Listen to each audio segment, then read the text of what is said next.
Hello everyone and welcome to GamesKnight. Now this is something a little bit different. This is something that's bothered me for a good month now. It was first put out on the news and then progressed into all the papers, and then everyone seemed to pick it up and try to make a big deal of it. And it's about video game addiction. Now I've always had a bit of an issue with this when people have tried to move the agenda to video games or movies. When I was growing up, people's behaviour was due to violence in movies. They were saying that children were becoming more and more violent because of what they were seeing in movies. Then eventually they got bored with trying to push that agenda, and they didn't really get anywhere with it. So the next best target was video games. And boy, did some of the video game developers give them some juicy targets to get stuck into. But really, video games being an addiction. Now, this video surfaced on one of the ITV news sites, which is a news channel in the UK, and yeah, it's an interesting video. So I'm going to play it now, and let's just address it point by point as we go through. His life is only online now. There's nothing in his life, no friends. I mean, he was incredibly popular at school. Didn't have any issues. I mean, he really loved being with people, but he hasn't got a friend anymore. Really? So you're saying he hasn't got a friend anymore? I bet you if he's playing video games online, he is playing online with his friends, because that's what they do. You might think he hasn't got a friend, but I'm sure he's got plenty of friends, and I'm sure he's got quite a group of people that he plays with online. This common misconception that people lock themselves away in their rooms and don't have any kind of social interaction is completely wrong. People have quite a strong online community that they play with, and friends that they play with online, but because they don't see these people outside in a real world environment, it's not classified as friends, it's not classified as any real kind of socializing or engagement. But feel free to go on.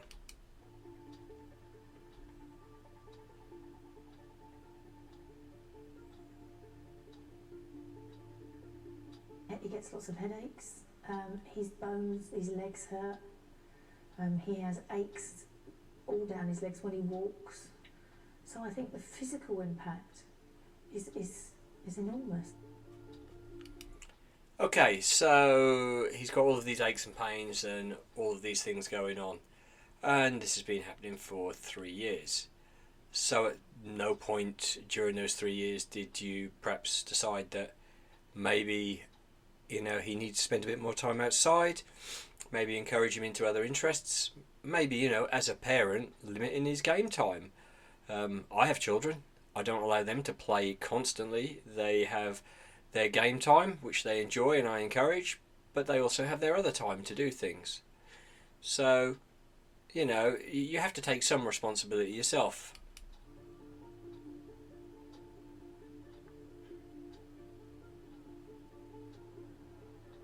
So according to that, half the population will be addicted to video games.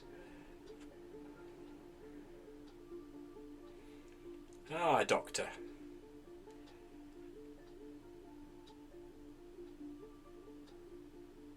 I do think technology addiction needs to be recognised at the same level of other behavioural addictions like gambling or chemical addictions. For a parent or a young person, or an adult for that matter, who's trying to get help through the health service, I think our models there are still rooted in the last century. So you are comparing video gaming addiction to chemical addiction and a gambling addiction. Dude, are you serious? They are not even close to being the same thing. If I need to play a video game and I haven't got the money for it, I am not going to break into your house and rob your things to sell so as I can get my next fix. Granted, there may be people out there that have done that, but that would be a minority, not the majority of people who game.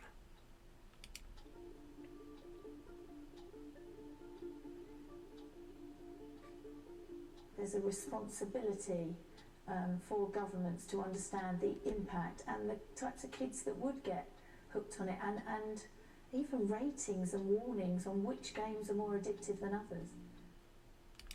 Hang on a second.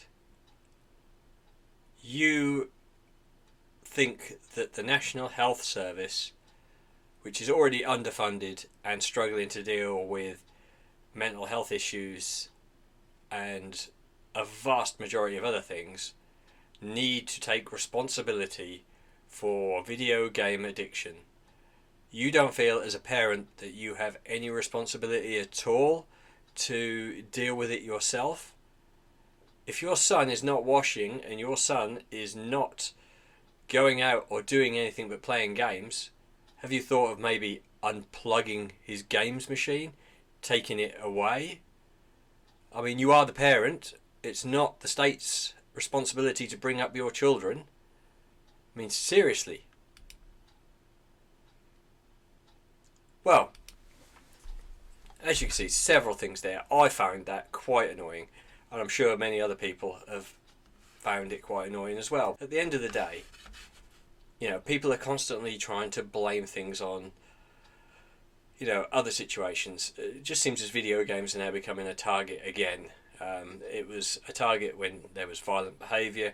It's now becoming a target for addiction, a lot of which could come down to the failures of schools and society in general. We have now become a society where we assign blame to everything else. It's never our fault. It's always someone else's fault. It's always somebody else's responsibility.